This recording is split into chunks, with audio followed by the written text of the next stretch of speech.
ஆமென். ஆண்டவரே, ஐயா கர்த்தாவே உங்களை காலை வேளையிலே சமூகத்தில் நீ காட்டுகிறேன். ஆமென். ஆண்டவரே, மறைத்து நீ வெளிப்படுவீராக. வேதத்தின் வெளிச்சத்தை ஆண்டவரே நீங்க எங்களுக்கு கற்றுத்தர வேண்டுமாய் ஜெபிக்கிறோம்.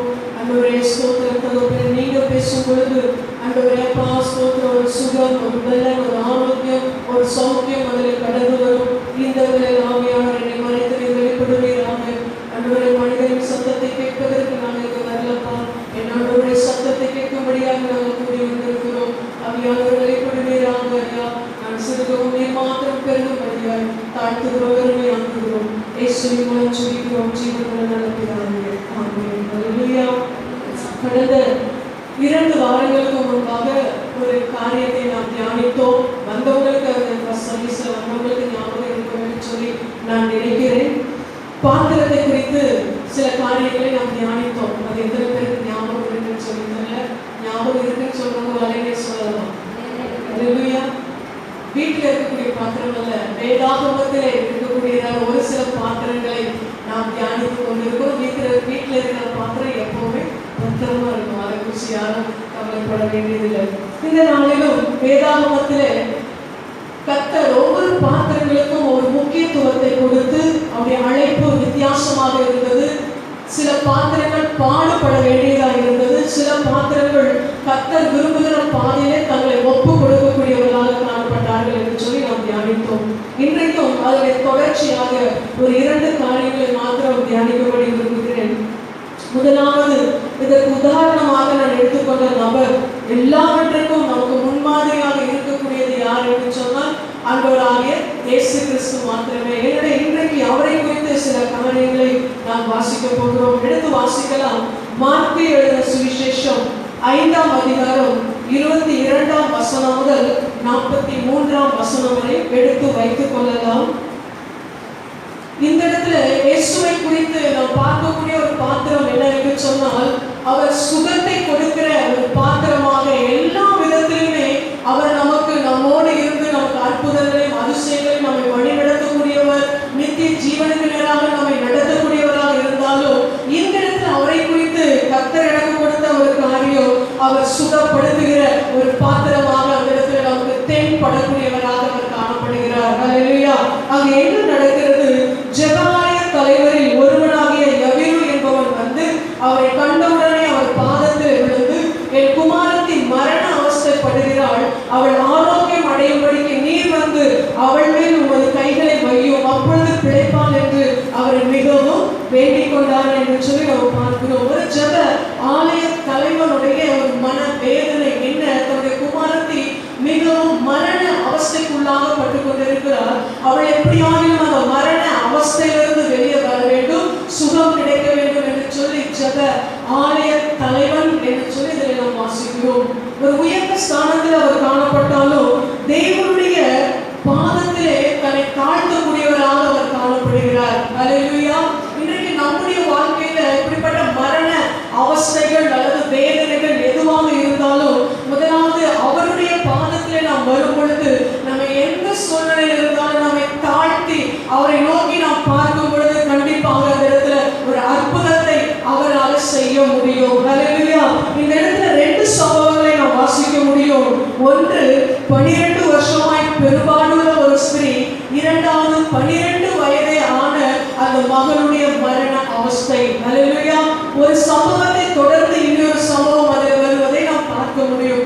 பாருங்க, 12 வயது 12 வருஷமா இருக்கக்கூடியதான ஒரு பெரும் பாடு.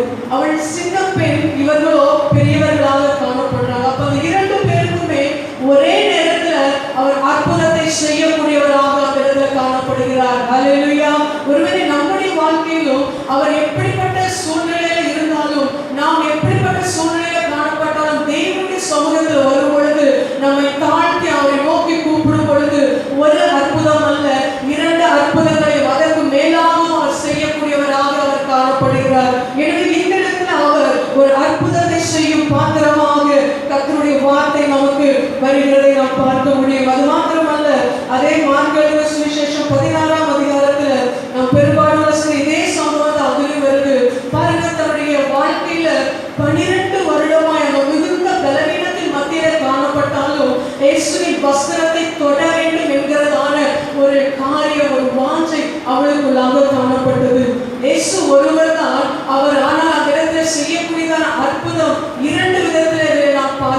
முடியும். ஹல்லேலூயா. முதலாவது அவர் அந்த ஸ்திரீ தன்னுடைய வஸ்திரத்தை தொட்டவுடனே ஒரு வல்லமை புறப்பட்டு போனதை நாம் பார்க்கிறோம். 41ஆம் வசனத்துல பிள்ளையின் கையை பிடித்து தலிதாகுமி என்றார். அதற்கு சிறு பெண்ணே எழுந்திரு என்று உனக்கு சொல்லுகிறேன் என்று சொல்லி அர்த்தமாம். ஹல்லேலூயா. முதலாவது தன்னுடைய வஸ்திரத்தின் மூலமாக ஒரு அற்புதம், இரண்டாவது ஒரு கையை பிடித்து என்ன செய்கிறார், அந்த பெண்ணுக்கு ஜீவனை கொடுக்கக்கூடியவராக அவர் காணப்பட்டார். ஹல்லேலூயா. எழுப்பி ஒரு அற்புதத்தை செய்யக்கூடியவராக காணப்படுகிறார். அப்ப இந்த வாழ்க்கையில நாம் ஆராதிக்கிற ஆண்டவர், நாம் சேவிக்கிற ஆண்டவர், அவர் எப்படிப்பட்ட அற்புதங்களை செய்ய, எப்படிப்பட்ட விதத்திலையும் செய்வதற்கு அவர் இன்றைக்கும் நம்மோடு அவர் இருந்து கொண்டிருக்கிறார். ஹல்லேலூயா. நாம் செய்ய வேண்டியது அவரை அழைத்து அவரை நமக்குள்ளாக கர்த்தருடைய பலத்தினாலே அந்த காரியத்தை நாம் வாஞ்சித்து நாம் பெற்றுக்கொள்ளும் பொழுது அவர் இப்படி ஒன்று இரண்டு அல்ல, புதிய ஏற்பாடு முழுவதுமாய் அநேக அற்புதங்களை அவர் செய்து கொண்டே வந்தார். ஹல்லேலூயா.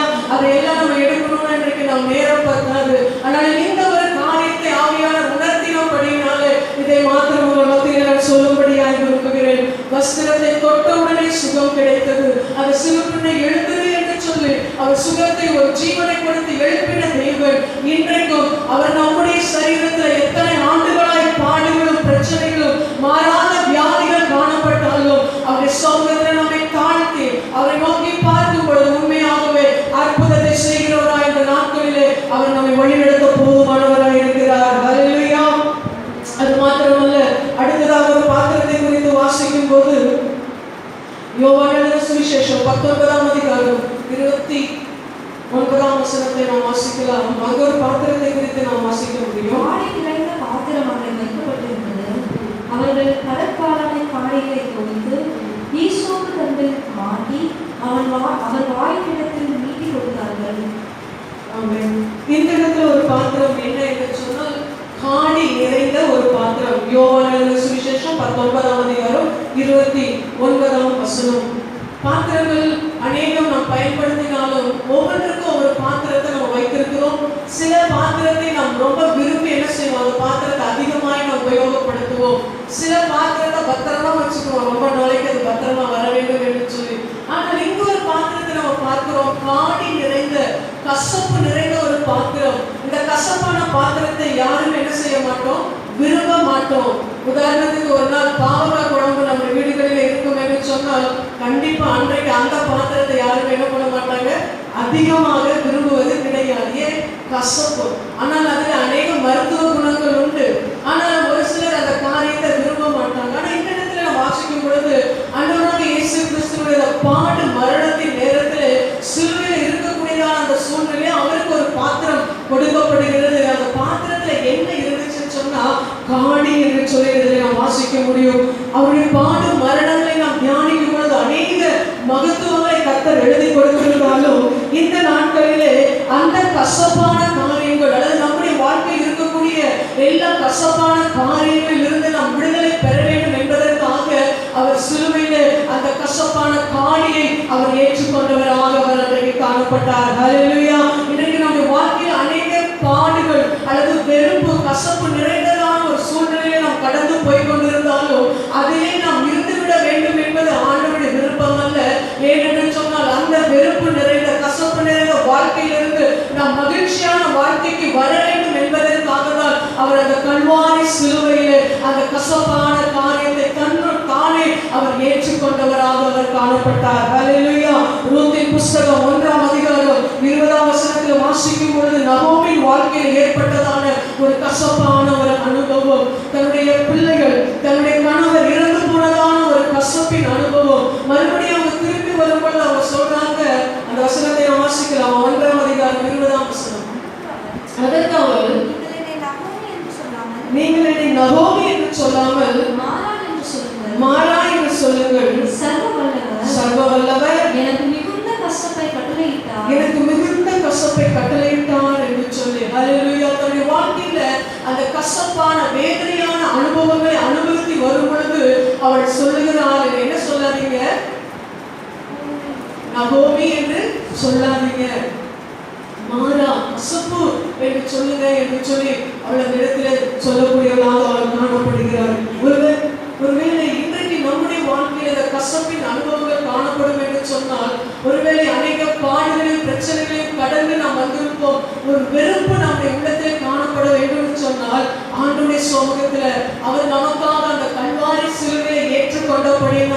அந்த கசப்போடும் அந்த வெறுப்போடும் இருப்பது கர்த்தருடைய விருப்பமே அல்ல. ஹல்லேலூயா. இன்றைக்கு அநேக குடும்பங்களிலே ஒரு கசப்பான ஒரு அனுபவங்கள், அநேக உறவுகளுக்குள்ளாக கசப்பான உறவுகள், இதெல்லாம் தேவனுடைய பார்வையில் இருக்க வேண்டும் என்பது அவருக்கு ஒரு நாளும் பிரியவே அல்ல. அதனாலதான் அவர் எல்லாவற்றையும் நமக்காக சிலுவையிலே சுமந்து தீர்க்கக்கூடியவராக அவர் காணப்பட்டார். அதே போல எபிரேயர் 12ஆம் அதிகாரம் 15ஆம் வசனத்தை வாசிக்கும் பொழுது இவ்விதமாய் நாம் வாசிக்கிறோம். எபிரேயர் 12:15. ஒருவனும் தேவனுடைய கிருபையை இழந்து போகாதபடிக்கும் யாதொரு கசப்பான வேர் முளைத்தெழும்பி கலக்கம் உண்டாக்குகிறதினால் அநேகர் தீட்டுப்படாதபடிக்கும். கசப்பான வேர் முளைத்தெழும்பி நம்ம என்ன செய்யக்கூடாதா? தீட்டுப்படுத்தக்கூடாது. அப்ப எனவே அது எழுப்புவதற்கு முன்பாக தேவனுடைய சமூகத்திலே நம்மை தாழ்த்தி, ஆண்டவரே அப்படிப்பட்ட ஒரு கசப்பான எண்ணங்கள் என் வாழ்க்கையில் இருக்கிறது, இதிலிருந்து என்னால் விடுபட முடியல, எனக்கு உதவி செய்ய என்று சொல்லி அவரை நோக்கி நாம் பார்க்கும் பொழுது அந்த கசப்பு என்கிற வேர் எழும்புவதற்கு முன்பாக அவரே அதை அறுத்து போடவும் அவர் வல்லமை உள்ளவராக இருக்கிறார். ஹல்லேலூயா. ஆனால் நாம் செய்வது என்ன? அந்த கசப்பான அனுபவத்தோடு நாம் வாழ்ந்து கொண்டு இருப்போம் என்று சொன்னால் அது அநேக கலகங்களையும் பிரிவினைகளையும் சமாதான குறைவுகளையும் நம்முடைய வாழ்க்கையிலும் நம்முடைய குடும்பத்திலும் கொண்டு வந்து அந்த சமாதானத்தை இல்லாதபடி முற்றிலுமாய் அது நம்மை விட்டு பிரித்து விடக்கூடியதாக காணப்படுகிறது. எனவே இப்படிப்பட்ட கசப்பான அனுபவங்கள் நம்முடைய வாழ்க்கையில ஒரு நாளும் இருக்கக்கூடாது. அது மாத்திரமல்ல, அப்போஸ்தலர் 8ஆம் அதிகாரம் 23ஆம் வசனத்தை நாம் வாசிக்கும் போது, நீ கசப்பான பிச்சிலும் பாவகத்திலும் அகப்பட்டு இருக்கிறதாக காண்கிறேன் என்று சொல்லி பேதுரு சீமோனை குறித்து இந்த இடத்துல நாம் சொல்லுவதை பார்க்கலாம். பணத்தினாலே பரிசுத்த ஆவியானவரை பெற்றுக்கொள்ள வேண்டும் என்று சொல்லி வரும்பொழுது உன் பணம் உன்னோடு கூட நாசமாக கடவுது என்று சொல்லக்கூடிய ஒரு சம்பவத்தை இந்த இடத்துல நாம் வாசிக்க முடியும். உண்மையான கர்த்தருடைய பிள்ளைகளே, அப்ப நம்முடைய வாழ்க்கையில இப்படிப்பட்டதான ஒரு அனுபவங்கள், அவருடைய இருதயம் தேவனுக்கு முன்பாக எப்படி காணப்பட்டது? உன் இருதயம் தேவனுக்கு உண்மையாக செம்மையா இராதபடியால் இந்த விஷயத்திலே உனக்கு பங்கும் இல்லை, பாவமும் இல்லை. ஆகையால் நீ உன் துர்க்குணத்தை விட்டு மனதிரும்பி தேவனை நோக்கி வேண்டிக்கொள், ஒருவேளை உன் இருதயத்தின் எண்ணம் உனக்கு மன்னிக்கப்படலாம் என்று சொல்லி. ஹல்லேலூயா. அப்ப பாருங்க, நம்முடைய வாழ்க்கையில நம்முடைய இருதயம் எப்பொழுதும் தேவனுக்கு முன்பாக ஒரு செம்மையான ஒரு இருதயமாக காணப்பட வேண்டும். நம்முடைய துர்க்குணங்களை எல்லாம் விட்டு நாம் திரும்பி அப்படிப்பட்ட அந்த பாவ கட்டிலும் கசப்பான பிச்சிலும் அதிலே நாம் இருந்து வாழாதபடிக்கு, தேவனுடைய ஆசீர்வாதத்தை இழந்து போகாதபடிக்கு இருக்க வேண்டும் என்று சொன்னால் தேவனுடைய சமூகத்தை நம்மை ஒப்புக் கொடுக்கும் பொழுது அவர் நம்மை நடத்தக்கூடியவராக இருக்கிறார். அது மாத்திரமல்ல, 21ஆம் வசனத்துல வாசிக்கும் போது, அதற்கு சீமோன், நீங்கள் சொன்ன காரியங்களில் ஒன்றும் எனக்கு நேரிடாதபடிக்கு எனக்காக கர்த்தரை வேண்டி கொள்ளுங்கள் என்று சொல்லி. ஹல்லேலூயா. அப்ப இன்றைக்கும் நமக்காக பரிந்து பேசுகிற ஒரு நபர் உண்டு. ஆனாலும் அதற்கு முன்பாக நாம் அவருடைய சமூகத்துல, ஆண்டவரே என்னுடைய குணங்கள் அல்லது என்னுடைய இருதயம் செம்மையாக அல்ல, ஆண்டவரே இந்த காலை வேளையில் என்னை தாழ்த்தி உடைய கரத்துல ஒப்புக் கொடுக்கிறேன், நான் எப்படிப்பட்ட இருதயத்தோடு நான் ஆராதிக்க வந்திருக்கிறேன், கசப்பு வெறுப்பு பாவம் துர்க்குணங்கள் நிறைந்ததான ஒரு ஆண்டவரே சூழ்நிலையில வந்திருந்தாலும் என்னை தாழ்த்துகிறேன் ஆண்டவரே என்று சொல்லி நம்மை தாழ்த்தும் பொழுது அதிலிருந்து விடுதலை ஆகும்படியாக பரிசுத்த ஆவியானவர் நமக்கு உதவி செய்ய அவர் போதுமானவராக இருக்கிறார். ஹல்லேலூயா. அப்போ கசப்பு நிறைந்த அந்த பாத்திரத்தை அவர் மகிழ்ச்சியாக மாற்றக்கூடியவராக அவர் காணப்படுகிறார். ஹல்லேலூயா. அது மாத்திரமல்ல, யோபு 9ஆம் அதிகாரம், அன்னைக்கு யோபு 2ஆம் அதிகாரம் 3ஆம் வசனம், அதோடு 13ஆம் அதிகாரம் 26ஆம் வசனத்துல நாம் வாசிக்கும் பொழுது யோபு சொல்லும் போது, என் ஆத்துமா ஒரு கசப்பை போல காணப்படுகிறது. தன்னுடைய வாழ்க்கையில நடந்த எல்லா காரியங்களையும் பார்த்து அவர் சொல்லக்கூடியதான ஒரு வார்த்தையாக அந்த இடத்துல நாம் வாசிக்க முடியும். அது மாத்திரமல்ல, சங்கீதம் 64ஆம் சங்கீதம் 4ஆம் வசனத்திலே நாம் வாசிக்கும் பொழுது பக்தன் விதமாய் சொல்லுகிறார், கசப்பான வார்த்தைகளாகிய தங்கள் அம்புகளை நாணேற்றுகிறார்கள். கசப்பான வார்த்தைகள், இன்றைக்கு நாம் பேசக்கூடியதான வார்த்தைகள் எப்படிப்பட்டதான வார்த்தைகளாக காணப்படுகிறது. ஹல்லேலூயா. அவர் நமக்காக சிலுவையிலே அந்த கசப்பு நிறைந்த அப்படிப்பட்ட காரியங்கள் நம்முடைய வாழ்க்கையில் இருக்கக்கூடாது, அப்படிப்பட்ட குணாதிசயங்கள் வரக்கூடாது என்பதற்காகவே அவர் அந்த பாத்திரத்தை நமக்காக அவர் என்ன செய்தார்? சிலுவையிலே எல்லாவற்றையுமே சுமந்து அவர் தீர்த்து விட்டார். அது மாத்திரமல்ல, நம்முடைய வாழ்க்கையில தேவன் விரும்பக்கூடிய வார்த்தைகள் நம்முடைய வாயிலே காணப்பட வேண்டும் என்று சொல்லி இதில் நாம் வாசிக்க முடியும். நீதிமொழிகள் 5ஆம் அதிகாரம் 4ஆம் வசனத்தை வாசிக்கும் போது, அவன் செய்கையின் முடிவோ எட்டியை போல கசப்பும் இருபுறமும் கருவுள்ள பட்டயம் போல் கூர்மையுமாயிருக்கும். இங்கு விபச்சார ஸ்திரியை குறித்ததான ஒரு காரியத்தை நாம் வாசிக்க முடியும். அவளுடைய செய்திகள் எப்படிப்பட்டதாய் காணப்படுகிறதா? கசப்பான முடிவுகள், கசப்பு, வெறுப்பான, விரும்பாத, அருவருக்கத்தக்கதான ஒரு காரியத்தை போல அந்த இடத்துல நாம் வாசிக்க முடியும். எனவே அப்படிப்பட்ட குணாதிசயங்கள் ஒருவேளை நம்முடைய வாழ்க்கையில் இருக்கும் என்று சொன்னால், தெய்வம் விரும்பாத எந்த துர்குணங்களா இருந்தாலும் அந்த காரியம் நம்முடைய வாழ்க்கையில ஒரு கசப்பையும் வெறுப்பையும் கொண்டு வரக்கூடியதாக காணப்படுகிறது. இன்றைக்கு நம்முடைய குணங்கள் அவர் பார்வையில் எப்படியாக காணப்படுகிறது? ஆவிக்குரிய கனிகளை கொடுக்க வேண்டும் என்று விரும்புகிற கர்த்தர் அல்லது ஆவிக்குரிய கனிகளை கொடுப்பான் என்று சொல்லி ஏக்கத்தோடு பார்த்திருக்கிற அவருக்கு நாம் எப்படிப்பட்ட காரியங்களை, எப்படிப்பட்ட குணாதிசயங்களை இன்றைக்கு நாம் வெளிப்படுத்தி கொண்டிருக்கிறோம்? ஒருவேளை கசப்பின் அனுபவத்திலே நாம் கடந்து வந்து கொண்டிருந்தாலும் இந்த காலை வேளையில அந்த கசப்பான பாத்திரங்களை எல்லாம், கசப்பான எண்ணங்களை எல்லாம், கசப்பான எல்லா அனுபவங்களையும் ஆவியானவர் அவர் மாற்றும்படியாக அவர் விரும்புகிறார். கொலோசியர் 3ஆம் அதிகாரம் 19ஆம் வசனத்தை நாம் வாசிக்கும் போது, கணவன் மனைவிக்குள்ளாக வரக்கூடிய ஒரு கசப்பான உணர்வை குறித்து, உறவை குறித்து இதில் நாம் வாசிக்க முடியும். புருஷர்களே உங்கள் மனைவிகளில் அன்பு கூறுங்கள். உங்கள் மனைவிகளில் அன்பு கூறுங்கள். அவர்கள் மேல் கசந்து கொள்ளாது. அவர்கள் மேல் கசந்து கொள்ளாதிருங்கள். ஒரு கணவன் மனைவிக்குள்ளாக அல்லது ஒரு குடும்பத்துல அல்லது நம்முடைய உறவினர்கள் மத்தியில் அல்லது நம்முடைய சபையில அல்லது நாம் வசிக்கக்கூடியதான இடங்களிலே நாம் யார் மேலும் என்ன செய்து கொள்ளக்கூடாது?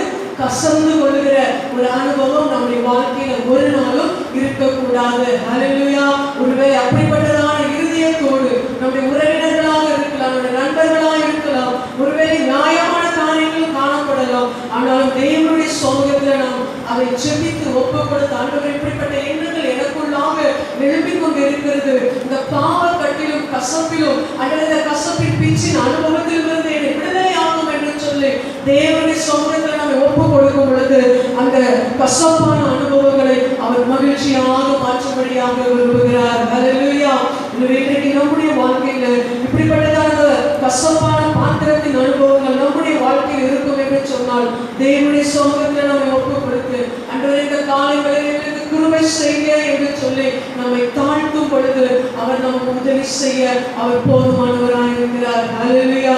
இன்றைக்கு இந்த வார்த்தைக்கு முன்பாக நம்மை ஒப்பு கொடுத்து, ஆண்டவரே நீர் விரும்பக்கூடிய ஒரு பாத்திரமாக, கனமுள்ள ஒரு பாத்திரமாக ஆண்டவரே நாம் காணப்பட வேண்டும் என்று சொல்லி தேவனுடைய சமூகத்துல நம்மை ஒப்பு கொடுப்போம்.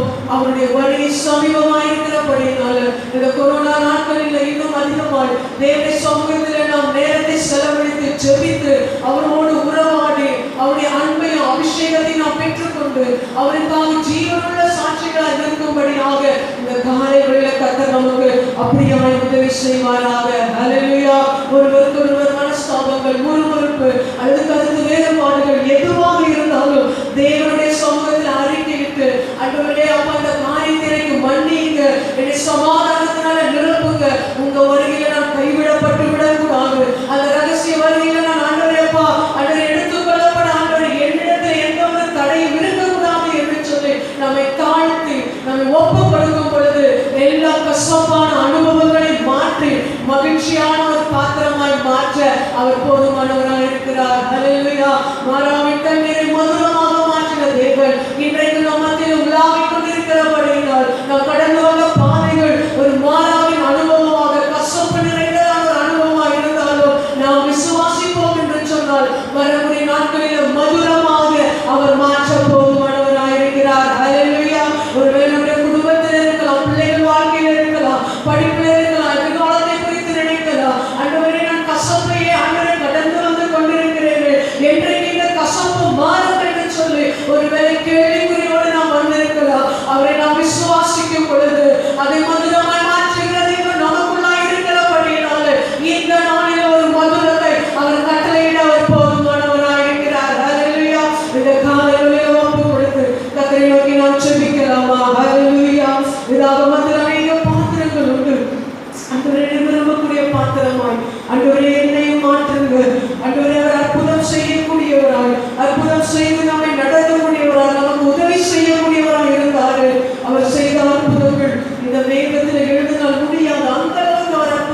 கரத்தில் ஒப்பு கொடுத்து ஆண்டவரே அப்பா நீர் அற்புதம் செய்யக்கூடியவராகவும் சுகப்படுத்தக்கூடியவராய் பிசாசின் ஆண்டவரே பிடியில் அகப்பட்டவர்கள் விடுவிக்கக்கூடியவராய் ஆண்டவரே குருடரின் கண்களை திறந்தவராக செவியரை